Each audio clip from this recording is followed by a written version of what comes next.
Welcome to Tales from the Rabbit Hole. I'm your host, Mick West. My guest today goes by the name UFO Jesus. And UFO Jesus is very interested in UFO disclosure. And we're going to start off talking about what UFO disclosure actually is. But first of all, welcome to the podcast, UFO Jesus. Thank you, Mick. It's an honor to be on your show. I saw your show with Ian.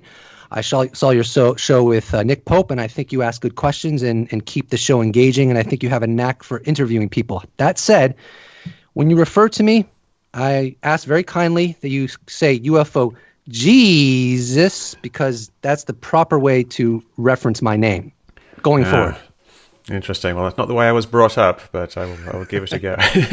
Maybe I just won't refer to you at all. No, I'm just joking. That's fine. No, it's cool. All right. So, yeah, I mentioned UFO disclosure. Now, obviously, your big topic that you're always talking about is UFO disclosure. Can you explain to people what UFO disclosure means to you? Okay. So, different people have different definitions for UFO disclosure. I have my own definition. For me, UFO disclosure is when whether the United States government or another government releases an ample enough amount of data to which even the scientific community and the skeptical community has no choice but to acknowledge that UFOs are real, they're under intelligent control, and they're almost certainly not stemming from any military inventory in the world. So why don't they accept that now? Well, I think they're analyzing the data in a way that is not the most objective way, and that's why I think they don't accept it now. But I think that eventually the data will be so compelling that they'll have no choice but to accept it, and that's when we will reach a post-disclosure world. That's a very succinct description. So the first thing you mentioned was that UFOs are real. Now, this is kind of a little phrasing issue, because recently, the U.S. Navy came out and they said that these 3 UFO videos that have been out there are real, actual videos of unidentified aerial phenomena, and people took this as saying that UFOs are real. Is that what you mean by UFOs are real? No, what I mean, for example, let's go by the UFO gun camera videos that were released by the U.S. government. Mm-hmm. What if David Fravor, the original video he saw? Now, I know there's people who don't believe David Fravor, and that's fine. Maybe you're right. But you know what? It's like when the dealer has a 5 and I have an 11, I'm going to double down. I think that David Fravor was telling the truth when he said that he saw a higher resolution video that showed appendages coming out of the object. But he also stated, and a lot of people have lost sight of this, in another interview, he said that when he saw the higher resolution video, that there was an instance when there was a close-up to the Tic-Tac that objects were actually coming out of the Tic-Tac. So there's 2 anomalous things that he recalls regarding the higher resolution video that we can't see because either they made the resolution lower or it's just been recorded over so many times that the resolution is lower. So if, for example, the U.S. government would have released the version of the gun camera video that Fravor saw, or at least allegedly saw, then it would force people to not be able to say, well, it's just this blob on the screen and it could be this, it could be that. It would force people to acknowledge that, hey, that's not a blob. I can tell because the resolution is higher, and now I'm forced to look into this subject in a much more serious way. So that would be real, and there would be every indication that it is something that is not like an airplane or a hypersonic weapon or a missile. It's an unknown, a true unknown, and you have the resolution to make that clear. Yeah, that would be great if we could see that video, but of course, unfortunately, we don't. So, just fill everybody in who isn't familiar with these cases. Like we're talking about was it from 2004, the Nimitz thing? Yes, I think it was November 14th, 2004. So there was this big kind of encounter that went on over a number of days. They kept getting all these radar returns, and people were reporting seeing these things off in the distance. and then eventually they sent out a jet to see what they were seeing on the radar. And when Commander Fravor got there, he was one of the pilots of one of the jets. He saw this Tic-Tac shaped thing zipping around, and then it shot off. Yes. And then another jet went out and took video of this, and that video is what you're referring to, and what we see. It kind of got leaked out onto the internet somehow. I mean, it wasn't actually released by the U.S. government. It was actually it originally leaked somehow. Yeah, I think a lot of people might have seen it on the ship and copied it on the ship, so it's not clear how it got out. But yeah, that just shows a blob, which you can't really tell what it is. But yeah, it would be great if we could get that video. So, do you think that obviously you think that the U.S. government has this video? Yes, I do. I would bet money on it. Yeah. So, why do you think what's their rationale for not releasing the video? There have been some think tanks. I don't remember the date. I think the Brookings think tank, and there might have been another one that were done by the U.S. government, I believe, asking them, would there be an advantage at all for any government in the world to release data that we are being visited by potentially extraterrestrials? And these think tanks who are not interested in UFOs, have no connection to like the disclosure industry, if you want to call it that, or anything like that, they basically said, look, there is zero advantage for any government to relay that we are being visited by extraterrestrials. We don't know what their intention is. We don't know whether they're hostile or not. By the way, they have a propensity to visit our nuclear installations, whether that's nuclear laboratories or ICBM silos, or even test sites where they blow these bombs up, and including battleship groups, because these aircraft carriers are nuclear powered. And so they do interact with our civilization, but we don't know what they're here for, and we don't know what their intention is. So I think governments, including the United States governments, but governments around the world, they don't want to open that can of worms up if they don't have to. And there might even be aspects of malleability of the populace. What is going to happen psychologically when civilization learns that not only are we being visited by something, maybe it's extraterrestrial, maybe it's something weirder, but I'll just call it I'll say extraterrestrials, anything that's not human. They don't know the impact that's going to have upon civilization, and they just don't want to open up that can of worms. And then there's also, of course, there's national security issues, because if any government learns how to duplicate the technology that is being seen, whether from witnesses or from gun camera videos or from radar returns, there is, in my opinion, a silent race to back engineer this technology that enters airspace all over the world, and to bring this out into the open. Now you're bringing inquiry, and you're bringing journalism into it, and you're bringing world society into it, and if this really is something that if you crack, you have a military advantage over every other nation in the world. That would be another reason that the United States government is trepidatious in sharing this information. Not only that, I think they've known since the early 40s, and I think with the Cold War, yes, I believe that they've known about these visitations. Do you think all of the governments around the world have known since the early 40s? No, I would say that any government that has a very good Air Force probably knows, because within the span of time, maybe not the 40s, all of them, I don't know, but 40s, 50s, 60s, because I would say that there have probably been instances with any government that has a good Air Force where they have intercepted these objects, just as David Fravor intercepted them during the USS Nimitz UFO event series. Yeah, so I guess that would be like in the 40s, you feel like there was a whole bunch of governments who knew that there were these UFOs, like the UK, the US, maybe Russia. Maybe 40s, maybe 50s. I'm not going to give an exact date, but I will go so far to say that it's an international conspiracy. Yeah, and I will also go so far to say that sounds preposterous. And I totally understand skeptics who say, oh, come on, there's no way that this could be covered up by many modern nations. But those are the facts. Well, I mean, look. Yeah. It's just I'm just trying to figure out what the timeline would be on this. Like, if it starts out that only, say, the America and the UK and Russia and maybe China knew about it, then how did the other countries, like, how do they get into the club? Like, say, India now has a fairly good air force, so surely India knows about it. Data. They picked them up on radar. They may have gotten them on gun camera videos, gun cameras, and just data, basically. Then all these countries, as they discover UFOs, they all decide that they're not going to tell anybody about them.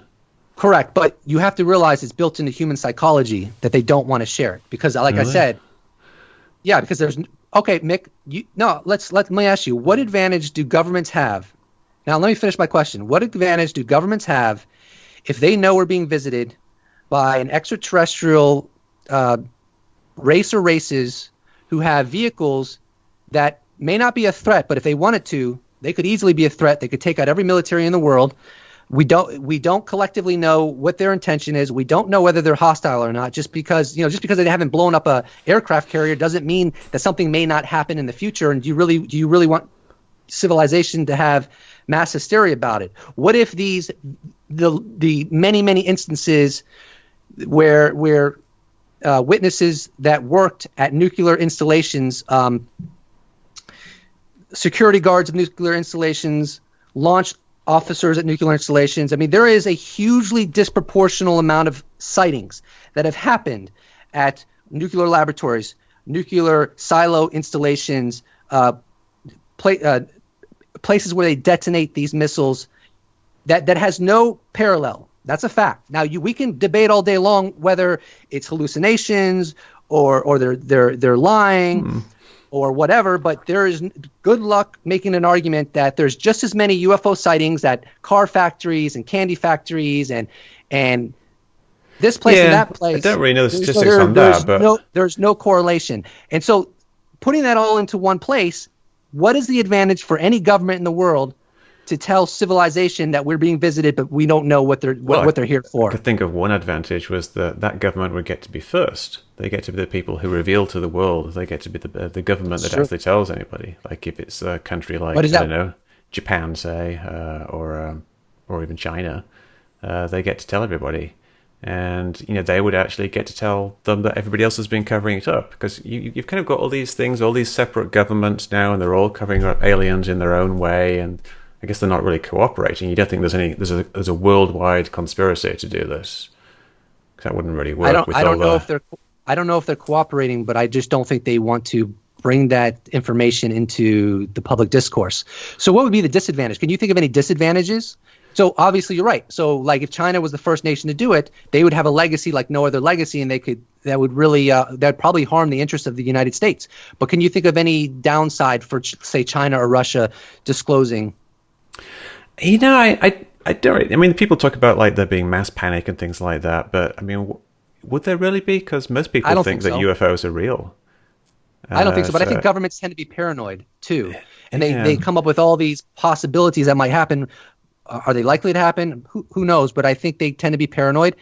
And I mean, I totally understand. I would not believe in UFOs if the evidence wasn't there, and I believe the evidence is there. Let's look at David Fravor.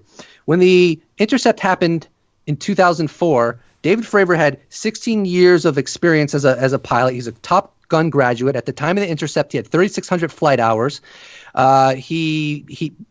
Before the intercept, he went to the Persian Gulf 5 times. He's flown over Africa. He's flown over Iraq, and so he's seen foreign planes. Mm-hmm. He's seen domestic planes, because when you're not in a shooting war, one of the things you do as a pilot for the Navy is you intercept planes coming towards the battle area and tell them to go the other way. At the time of the intercept, it wasn't just him that saw it. It was 4 aviators that saw it. According to Fravor, it was over 5 minutes that he saw it. It was caught on radar on the USS Nimitz, on the USS Princeton, which is an Aegis-class cruiser, and on the E-2 Hawkeye. So we have 3 separate radars, and all the radar operators say that all these tracks came up on their systems. And some people say, well, how do you know that it wasn't a glitch? Well, let me ask you this. If it was a glitch, how did they tell Fravor to go to a precise place, a vector, Right. and it was only when merge plot, which was when Fravor's plane and the contact are so close together that the radar operators cannot distinguish between the two. It was only at that point in time that Fravor and the 3 other aviators saw the object. Whoa. So if it was a glitch in the radar, how did that coincidence exactly occur? That's a good question. But I think the answer probably is that's the point at which he started looking for the object, because he would have been looking like down to the ocean. Like if it was, he would start looking for something.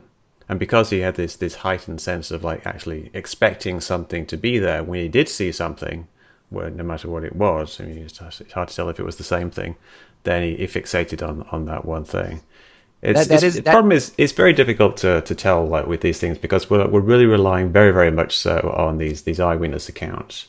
And it was a long time ago, 2004, so memories have changed. And there's discrepancies in the accounts, like the female pilot in the upper plane, she remembers, like, for example, the dispatcher being female when the other people say that the dispatcher was male. So it's kind of a small difference, but it shows that people don't have the same memories. I'll take your word for that, but I will say this: there's always discrepancies, right? Oh yeah. If you find any historical event that's true and that's corroborated and that the consensus agrees occurred, you're always going to find discrepancies. So I wouldn't use discrepancies as a way of discrediting the story, because discrepancies are always present, and no matter what, and you're dealing with a story that includes tens of people, maybe hundreds of people, of course there's going to be discrepancies, but there's not enough discrepancies or severe enough discrepancies to discredit the story. So I don't think that would be a really prudent way to interpret the Nimitz case. Oh, there's a discrepancy, therefore I can just doubt the entire thing. Well, how do you know what's a discrepancy and what's actually the reality? If Fravor saying he saw this thing like zip-zapping around, the radar says that this thing went up and down. That's a discrepancy. Well, do we know when the radar operators saw it go up and down? Because we only have reports of them talking about it going up and down. We don't have reports of them actually moving horizontally. But they've been tracking these for days prior to Fravor's intercept. So when you see a little soundbite of a radar operator saying it went from 80,000 feet, descended down to 28,000 feet, descended down to 50 feet, or whatever the exact quote would be, when you hear that soundbite, that doesn't necessarily mean they're referring to the 5 minutes in which Fravor intercepted the Tic-Tac. That could be talking about the flight characteristics of the Tic-Tac in general that encompasses days and days. Like I said, the intercept happened days and days after the radar operators first saw the Tic-Tac and the flight characteristics of the Tic-Tac. They are very different things, though. I mean, Fravor's talking about it doing these rapid movements, and then he's talking about it doing this very, very fast horizontal movement, whereas the radar operators, they only talk about it like appearing at one point and then zipping down. Well, they did say that it showed up on the at his cap point very quickly. So that they didn't actually show it going there, though. They never actually talk about it actually moving horizontally. It just kind of seems to appear at little points here and there. Well, it doesn't seem to match. No, I don't think that's but you didn't see the radar returns. I mean, if you were to qualify that and talk to like Kevin Day and say, wait a minute, Kevin Day, did you actually see the object move at a fast pace when Fravor did, or were you just talking in generalities? I did actually ask Kevin Day about that, and he said he couldn't remember it moving horizontally. There you go. But so that means we've got all these things. We've got 3 things here. We've got like the video, we've got the testimony of Fravor and the female pilot, and then we've got the testimony of the people who remember seeing radar. And I guess we've got testimony of people who remember seeing the video as well, which is kind of a different thing. But basically 3 things: video, eyewitness, and radar things. And they're all showing different things. Now, the radar's showing up and down and teleporting essentially. The video is showing something that doesn't really move and just seems to recede into the distance. And Fravor's showing these talking about things that first of all zip around and then vanish off to the side or vanish off into the horizon. I think he said. Well, Fravor said that, and so did the other aviators with him say that the encounter lasted for over 5 minutes. The video is actually only 30 seconds. So obviously, but the video isn't of the encounter. That's true. But Okay, you're right. So let me rephrase. What I'm trying to say is the object can move differently according to what it's doing at the current time. So maybe when Fravor saw it, it was acting a specific way, and then when Chad Underwood intercepted it, it was acting another way. I mean, that's not even implausible. If the object is capable of doing all kinds of maneuvers, why would we assume that the behaviors it demonstrated during the intercept with Fravor would be completely in equivalence with when Chad Underwood intercepted? Sure, no, I mean, that doesn't even happen with planes. No, definitely. But you'd kind of, just to give more weight to the evidence, it would be a lot more convincing if it was doing the same thing in all three things. Like if we actually saw it to do something rapid in the video, and if it was actually, if we had radar tracks of it moving rapidly horizontally, but we don't. So we have to assume that instead of it being the same thing doing the same thing, it's the same object doing three different things, which is I think less convincing. But even with the intercept with Fravor, the object did not always go at hypersonic speed. If you hear a story, basically Fravor and the wingman see it. The wingman stays high. Fravor descends and does, like, I believe, and maybe I get some of this off, but I'll do the best I can. He basically circles down very cautiously towards the object to get closer to it. So the wingman is not only 8,000 feet above Fravor, but is at a different angle, which only lends credibility to the fact that they actually saw what they said they saw, since since the testimony is equivalent and unanimous amongst all four of them, and two pilots saw it from one angle, two pilots saw it from another angle, and then the Tic-Tac started mirroring, if I can say that word correctly, Fravor. Yeah. And so while the Tic-Tac was mirroring Fravor, it wasn't going fast. It was just going at the same speed as the Tic-Tac. So here is an incident, according to his witness testimony, in which the object is not moving at hypersonic speeds, and it's just doing exactly what an F-18 could do. So I don't see any discrepancy here. When the video that Chad Underwood got, the plane was just moving at a regular, or not the plane, the Tic-Tac was just moving at a regular speed, a rate of speed comparable to a plane, just as Fravor's testimony is, in which when the Tic-Tac was mirroring Fravor, it was going at Fravor's speed. So that emphasizes that the Tic-Tac, according to the witness testimony, is capable of moving erratically, moving at hypersonic speeds or beyond hypersonic speeds, and just doing what F-18s do. So I don't see any discrepancy there whatsoever. Sure, but it's just a shame that we don't actually have a correlation between multiple data sources. I think you could argue, I guess, the top cover pilot is another data source in that she gave an account of it. But I have to say, I must kind of question her state of mind, which sounds a bit like I'm attacking the person there. But if you read her account, it's very dramatic, and she talks about how, first of all, she thought it was drug runners, and then she thought it was some kind of like 9/11 situation where she was going to have to use her plane as a weapon. So she's essentially thinking that she's going on some kind of suicide mission to ram some plane out of the air. And then, like, literally 3 seconds later, she thinks that it's some kind of search and rescue thing because there's a crashed plane in the ground. And then she starts seeing this object. So it seems like it could be the some loss of situational awareness there on her part, and possibly on Fravor's part as well.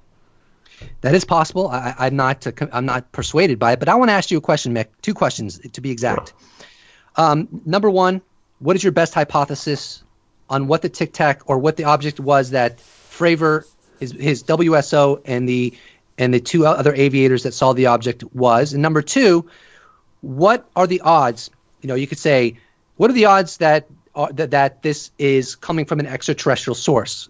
Would you say, is there a one? Would you say there's at least a 1% chance, or is it less, that this is coming from an extraterrestrial source? Those two questions. Yeah, no, that's true. I think it's pretty hard to give odds, so I'm just going to start out with that one and say, I couldn't really say, like 1 in a million maybe, because it seems such like an unlikely thing to happen.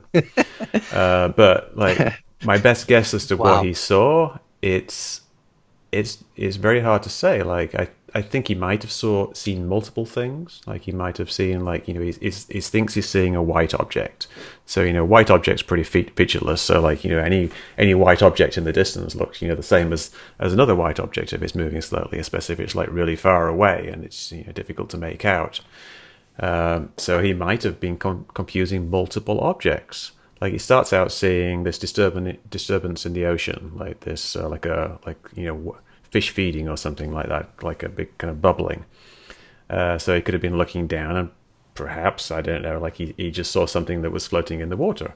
Perhaps later on that he saw something like a reflection in the canopy. You actually see Tic-Tac shaped reflections in the canopies, you know, the canopy that goes over the pilot's head.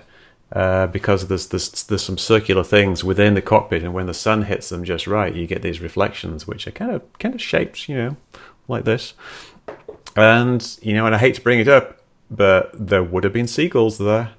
If you're looking down, and if there's a very, very large bird or something circling around for a moment, you could actually see a seagull. You know, it's a possibility. I know people mock the possibility, but we're talking about what Fravor saw. We're not talking about things on the video. And I don't think he would have just seen one seagull and then mistaken that for this whole thing. I think, you know, at some point, you think pilots, they wouldn't have eyes on something for 5 minutes. Ooh. Like, you know, pilots have to actually do like instrument scans all the time. So they can't actually keep looking at something solidly for 5 minutes. So there'd be like some points where he's doing this thing where he's coming down, so when he first sees it, like, and then when he thinks that it shoots away. And, you know, I think it could have been a combination of things. Or it could be some kind of craft.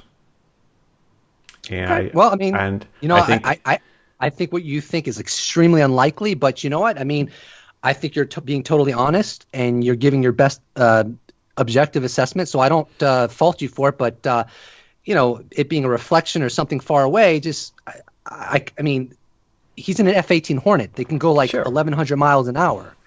You can put on his afterburners and be from point A to point B rather quickly. He saw it wasn't like something fleeting. He saw it for over 5 minutes, so he has this whole story wrapped around it. You know, if you were to look for a premium observer, like if you were to scour the earth looking for the best possible observer you could find, Fravor would probably be at the top of the list. Maybe we'd have to test him. I mean, has anybody actually tested the quality of his observations? Well, no, of course, you'd expect him to be a very good observer. But now, you know, he's retired from the Air Force 10 years ago, and now he works in the private sector. Like, okay, but all four aviators are unanimous at what they saw. So your explanation has to fit the witness testimony of not just Fravor, but it has to also fit the witness testimony of Fravor's WSO. It has to fit the witness testimony of the two other aviators as well. And I'm just going to say right now, like, you know, to the audience, like, if you really think you really think Fravor and all four aviators for over 5 minutes, Fravor said he mirrored it. Fravor said that it noticed him and the nose turned up and started going in Fravor's direction. There's all these little details, but yet this can all be boiled down to some tiny object far in the distance. I mean, I just don't see see a Navy pilot having this long, very detailed, very unambiguous story and actually engaging the object with one of the most premium fighter jets in the world that can travel very, very quickly. And yet it's a reflection, it's a glare, it's a little object. He was just disoriented. What am I seeing? There's a little tiny drone 3 miles away, but I'm pretending or I'm imagining that I'm engaging it, and this little drone is mirroring me, but it's really just a drone, but I think it's mirroring me. But then the other two aviators are seeing the same thing, but it's a little Cessna off in the distance, and then he sees a reflection, and I mean, no. Yeah. But go ahead. I can see your point. And it is quite a compelling story. And I would really love to figure out what it was. But I don't think we can eliminate possibilities. Like you say, absolutely no way. But that just means I think that you put it down. You put it low on your list of possibilities. I'll tell you my position. I don't have a problem with skeptics not believing the Tic-Tac is, if they believe the Tic-Tac is a 747 or a 737 or a drone, I have no problem with that. That's not my problem. My problem is skeptical orthodoxy, which I think you fall under the umbrella of, which is being so certain that it must not be something anomalous. It has to be something prosaic. So if you were to tell me UFO Jesus, I think there's a 1% chance it was extraterrestrial, I'd be like, I'm good with that. But you go well beyond that, even in the midst of all the witness testimony of 4 aviators, even in the midst of David Fravor saying he saw a more higher resolution video where appendages were coming out. I mean, it's just basically, I think what's happening here is you are convinced that the odds are just exponentially low, that it's extraterrestrial, and therefore you interpret everything through that lens. But this is my question for you, Mick. Do you know enough about the universe to actually be able to ascertain what the odds are of whether it was of extraterrestrial origin or not? You really can't put odds on things like that because there's so many variables that we don't actually know. And I'm sure you're familiar with stuff like the Drake equation and the Fermi paradox and things like that. Things that talk about what are the probabilities of there being intelligent life in the universe, but it tells you nothing about what the probability of intelligent life actually visiting this universe is. So we don't know. Yeah, so we don't know. So you're not justified to be so certain that it's not extraterrestrial. Right. All we have to go off of is the data in the witness testimony. And I'll say this to the scientists out there and to the skeptics out there, this is what I would ask of you to do, and myself, by the way, is to petition the United States government to give over the data. Because look, if the data's not there, fine. But I think there's been enough corroboration and enough people have come forward, Top Gun pilots, Top Gun radar operators, that I think it justifies not just taking what the government gives us and leaving it there. I think what is taking place currently and the escalation in this subject has justified that maybe all of us should just demand the U.S. government to give us more data. And they could say no, but at least ask for it. And I think that would be a very constructive thing for everyone to do. I would be happy. I'm a big fan of open government, so I'd like to do that. There we go. Yeah, I'd like to. On my team. Obviously, you laugh at me suggesting that Fravor could be mistaken in his thing, but I think I'm not laughing at you. I think you're being. I think you're being objective in your own. That's what you believe, and I'm saying what I believe. So maybe I'm wrong. I'm not saying it's possible I'm not wrong. I'm just calling it the way I see it, and I think your interpretation of the data is hilarious.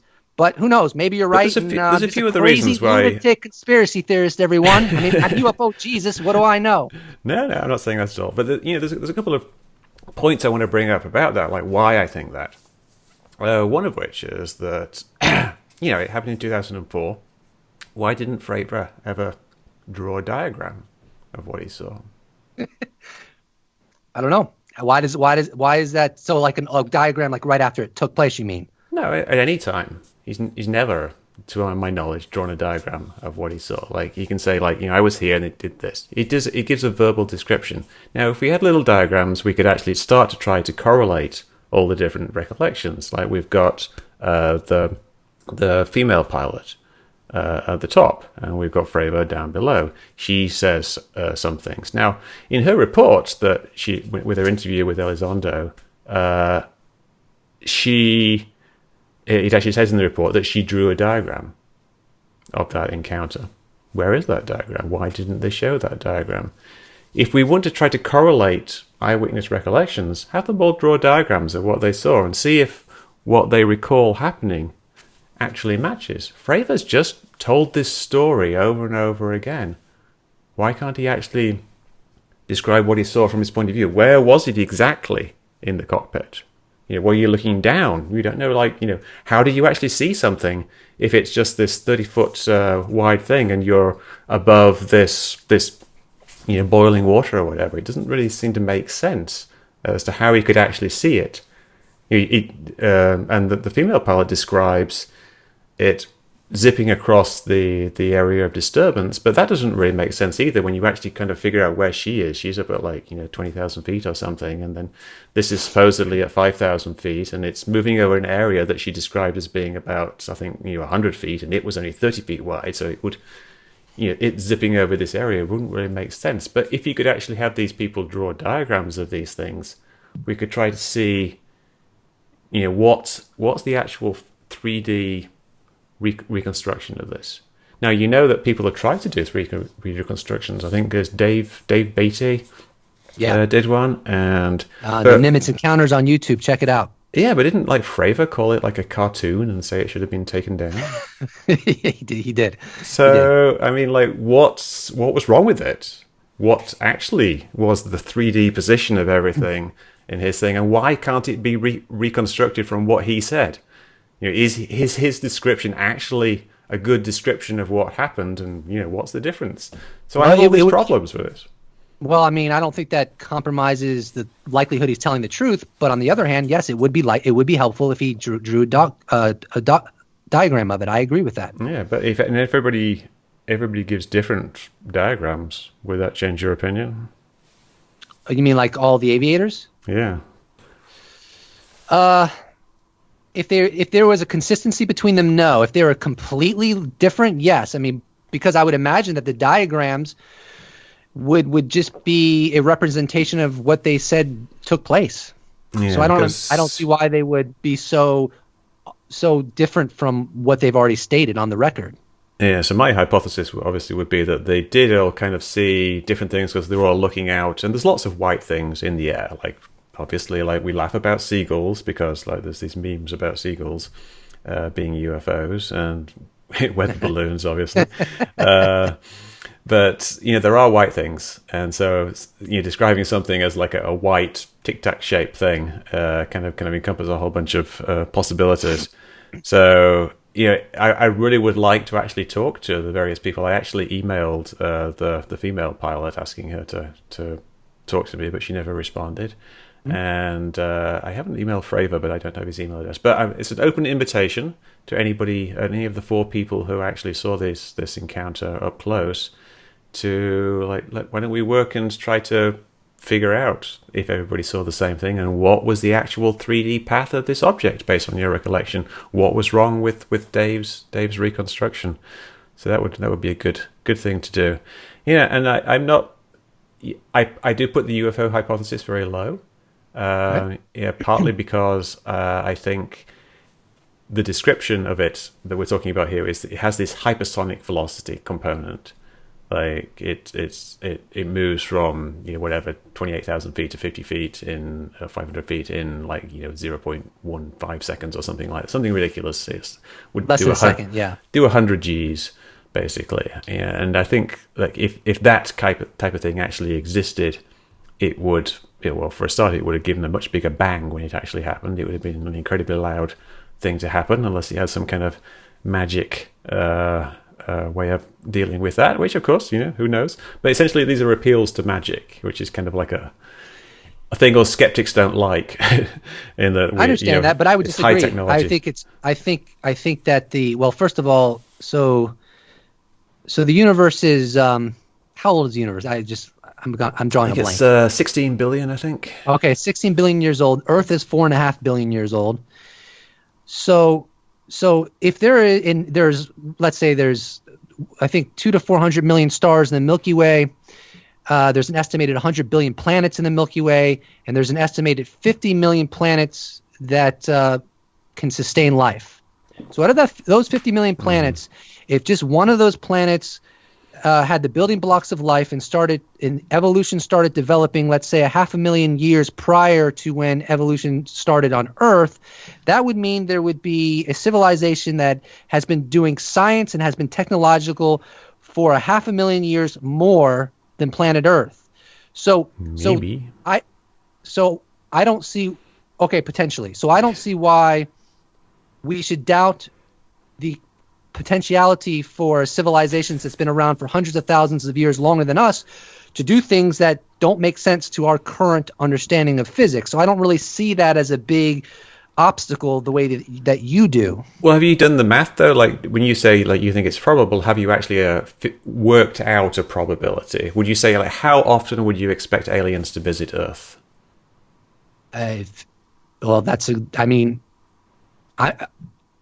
I go off the data. I mean, there's a UFO historical record that goes back 72 years, and I do believe the radar data is out there. They don't release the radar data, obviously, but I believe it's out there. You know, Fravor, interestingly, when he was at some event with Jeremy Corbell and George Knapp, he said that when he saw the radar tape that was on Chad Underwood's plane, that he remembers it the way that people remember where they were on 9/11.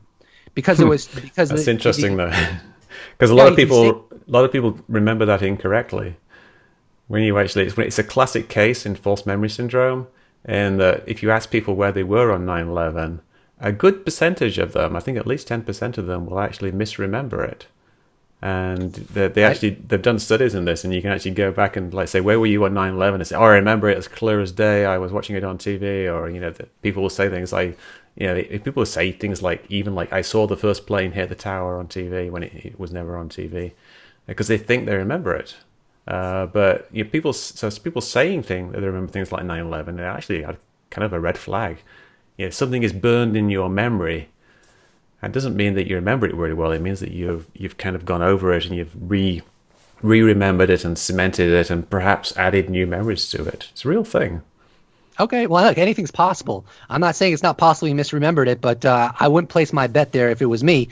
But I want to. You asked Ian in an interview before, Nick Pope, an interesting question. You said, "Have you ever seen a UFO?" So I'd like to answer that question. I have never seen a UFO, but I will say this: I've had two instances where I saw an object that I thought might have been a UFO. One was it was very bright, but then I thought about it for a little bit. I did a little research, and I'm like, nope, that's Venus. I was surprised at how bright it was, but it was Venus. Another one was out on the beach, walking at night, and I saw what looked like 3 red lights forming a triangle. So a red light at each apex of the triangle. And I thought about it, and I said, wait a minute. Nah, I don't think it's a triangle, because it could just be lights positioned on an airplane where it appears triangular, but there's nothing really beyond that. And the reason I bring this up is because I think skeptics overplay their hand when it comes to their estimation of how fallible human beings can be in relaying what they saw, because I don't think the fallibility of human beings is infinite. I actually think it's finite. So yeah, if you get 100 people who say they saw a UFO, a certain percentage of them are going to be lying, a certain percentage of them are going to be making things up, a certain percentage of them are going to have a predilection to fantasy. But I think even just scientifically, if they were to somehow, I'm not a scientist, but if you were to set up an experiment to determine how good people are at remembering, how good people are at deciphering what they see, I actually think science would be in my favor. So the reason I bring this up is because I don't feel like I'm this amazingly astute person, because I look up in the sky all the time, and I've never been tricked. I've never been deceived. I've never had a fantasy or any of that. So I'm thinking to myself, why am I so much better than all these people that goes back over the 72 years, and I don't have all these stories? And even if I were to think I saw a UFO, it would be so mundane, because the really interesting UFO stories like the Belgium wave that I think happened in the late 80s, which is one of the things that they say they saw. It's like a pattern. I think it was like 2,000 witnesses that came forward, and most of them say they saw the same thing, which is a triangle with 3 spotlights at the apex of the triangle and a bright red light in the center. And even sometimes the bright red light would descend from the triangle, do some things, come back and return to the triangle. There's one incident where there were 2 police officers. They saw a triangle, and the spotlights on the triangle were so bright in the middle of the night that they could read a newspaper. And I'm just thinking to myself, how are so many people having these unambiguous relays of information about what they saw? Yet I look up at the sky all the time, and I've never even seen anything even remotely capturing anything even 1/10 as interesting as that. Right. Well, I mean, you probably haven't seen a ghost either. No, I haven't. No, but there's lots of people who have, and they give very good accounts of them, and they're often very, very similar. Like, people will describe things that are very, very similar, like the ghost appearing in the bedroom as they're falling asleep, or the ghost being of a dead person that they knew once. And so if you think that all these people are seeing ghosts, is that the same type of thing as the UFO thing? Because we got all these eyewitnesses, or say angels. We have lots of people saying that they had an encounter with an angel. Is that the same standard of evidence? Because lots and lots of people give the same story, does that mean it's the same thing? I would make a distinction between the two, just because they don't have ghosts aren't picked up on radar. I don't hear radar operators talking about ghosts. I don't hear Top Gun pilots intercepting ghosts. Well, maybe some of the UFOs are actually ghosts. But I don't rule out ghosts. I mean, we don't know that much about our universe, right? I mean, you said it yourself. I think in a past interview, you said that our civilization technologically is only 100 years. What if we develop better technology where we can pick up things that we thought at one point never existed? I mean, who knows? Sure. But my point is, like, we don't have any evidence whatsoever that ghosts exists. But we do have all these like ghost photos, and we have all these eyewitness accounts. But a lot of people will say that UFOs are real, but ghosts are just silly nonsense. I mean, are you putting them on the same level here? You think that the likelihood of ghosts is the same as the likelihood of alien visitors? Objectively, no, I can't do that, because with ghosts, as far as I know, the primary medium of evidence is witness testimony. Where with UFOs, there's plenty of stories where radar picked these objects up. There's stories of ground traces, like in the Rendlesham Forest incident. That's highly corroborated. There's a lot of documents covering it. I think there were ground traces where the vehicle landed. So no, I don't. I think there's a big distinction between ghosts and UFOs. And also, not only that, but I mean, ghosts suggest that consciousness survives death. Now, my personal beliefs are irrelevant. So one has to ask the question: what evidence do we have that consciousness survives death? Probably not that overly compelling. There might be some, but probably not that overly compelling. But we know that human beings exist on this planet, and we know that evolution is real. So it's really not a fair comparison, because we can extrapolate from our existence here, from everything we see, and say, well, maybe it exists on other planets, and therefore there are other entities from other planets visiting us. So it's I would say it's not even on the same same ballpark, in my opinion. It's kind of an abstract discussion, but I mean, I think when you bring up evidence, like, you got to say, like, are there other things that have similar levels of evidence? But yeah, no, you could definitely argue that there's a possibility of life out there, whereas if you look at science, I suppose there isn't a possibility of life after death. But then some people would argue that there is a possibility scientific. So yeah, who knows? Our science isn't very advanced, so maybe, as you said, that maybe we'll discover future that these ghosts are actually real. You don't think that's a compelling argument? I want to get your point on that. So you don't think it's a compelling argument for, like, a vehicle that has no sonic boom yet travels at obscene speeds? You don't think it's a compelling argument that there is a very plausible possibility that a civilization that's tens of thousands of years ahead of us figured out a way to travel at high rates of speed without a sonic boom? You don't think that's a very I think it's far more likely that humans actually figured it out, because we know humans exist, and that they have technology, and that they're always trying to advance technology, and going very, very fast is something they want to do. So maybe if they discover some kind of atmosphere warping device, then that would be something that people would do. But alien visitors, I mean, sure, if alien visitors were here, then yeah, that would be something that they would have, perhaps, like fast moving craft. But the idea that alien visitors are here doesn't really seem to have any evidence to me. Okay, well, so let's put it all on the table, and we'll see what happens. I mean, if you're wrong, I'll be the first one to say, you know what, my analysis stunk, and Mick was right, and I'm totally fine with that. Well, I'm sure we both have valid points. I mean, you obviously, like, my explanations of what Fravor saw are very piecemeal and somewhat ridiculous, perhaps. But I also think that his story isn't quite as solid as you make out. Well, let me put it this way. I asked myself, and like neither of us have a mathematical equation to prove our point, so we're really just making judgment calls if we're being honest. And if you disagree with that, tell me how you come to your conclusion. I'd be very interested in hearing it. But ultimately, we are literally just making judgment calls. So you look at what happened to Fravor, and you say, it's very unlikely that he actually saw something that wasn't prosaic. I look at it and say, no, I think it's likely that he saw something that wasn't prosaic. There's no mathematical equations being thrown into this conversation. You are literally just asserting your opinion, and there's no equations, there's no science, there's no nothing. It's just your opinion, and I'm doing the same. So it's like, that's the best we can do right now, I guess. I mean, I don't think your analysis is good, but maybe you're right, maybe I'm wrong, and I'm totally okay with that. But I suppose you could like throw some numbers out there. Like, we do actually know that people make mistakes all the time, and people make up stories all the time, and people have false memories all the time. And so we know that happens literally millions of times, if not billions of times a year to some degree. And we know that combinations of things happen.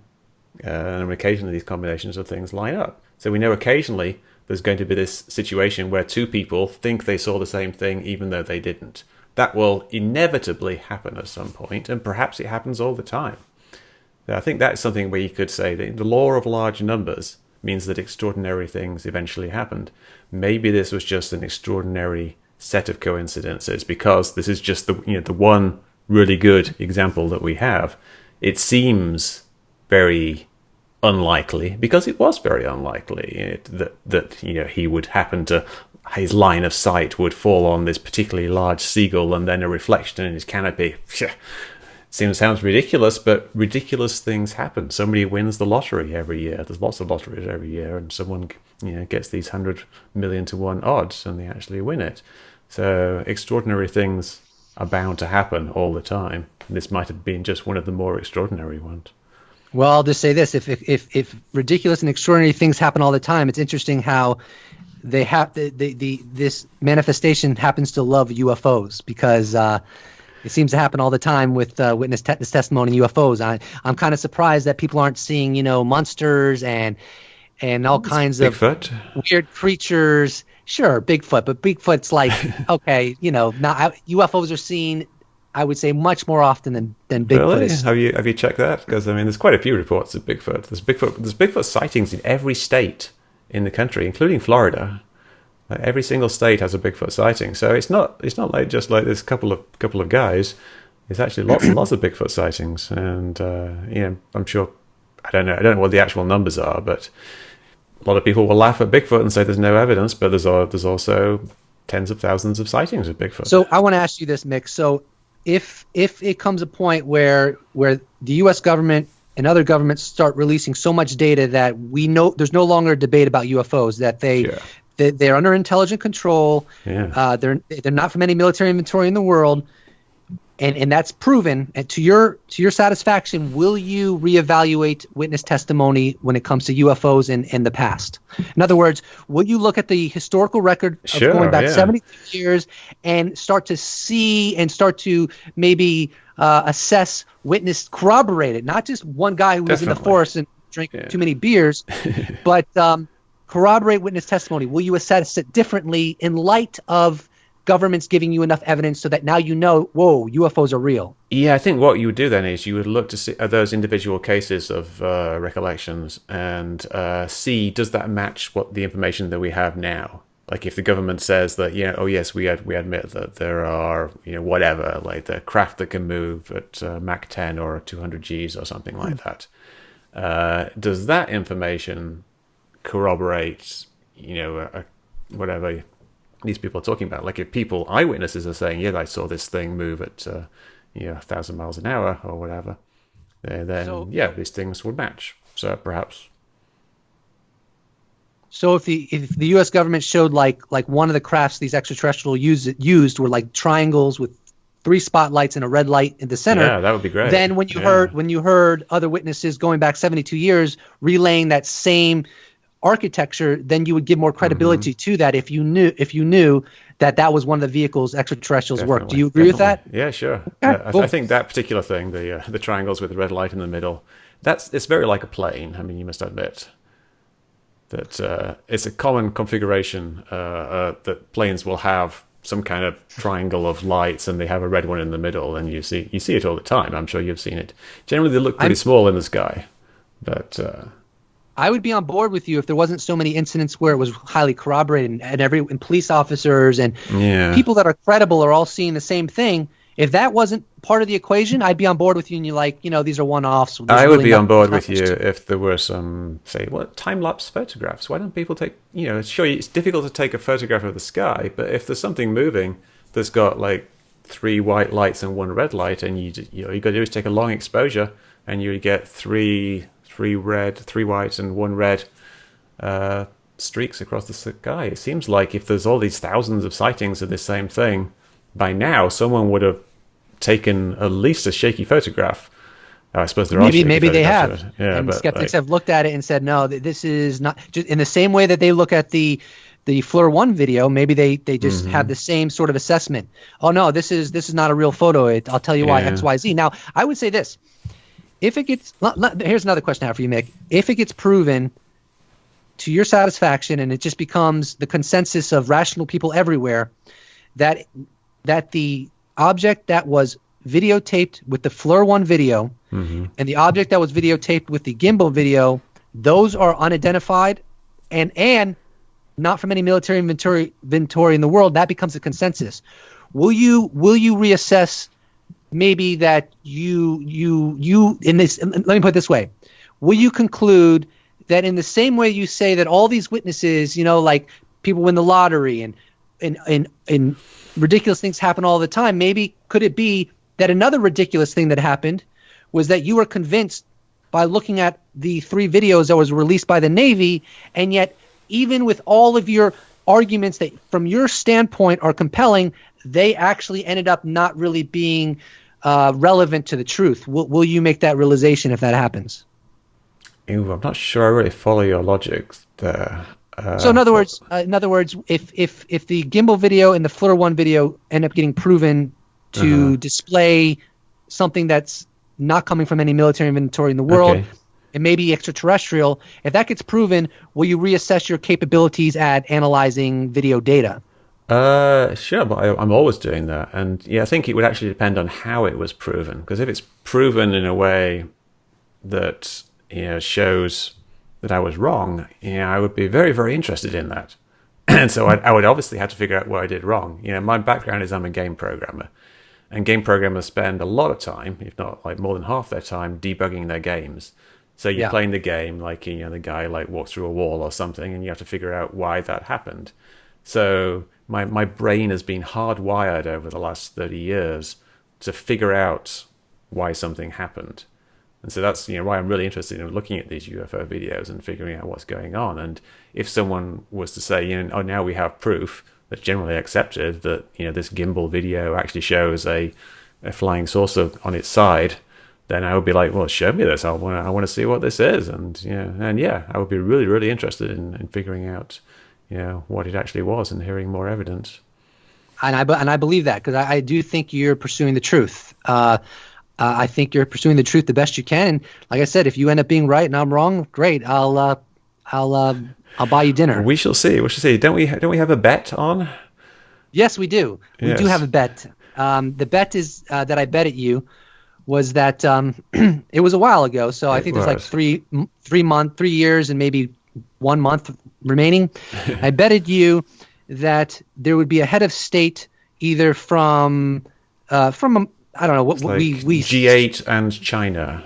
In Russia. China and Russia, yes. Yeah, that a head of state would state that something to the effect of UFOs are real. It's on Twitter. I don't remember the exact language. No, I have a link to it. I put it on my calendar, on my Google Calendar for 5 years in the future, and so I'll fingers crossed. Yeah. We'll see what happens. Okay, awesome.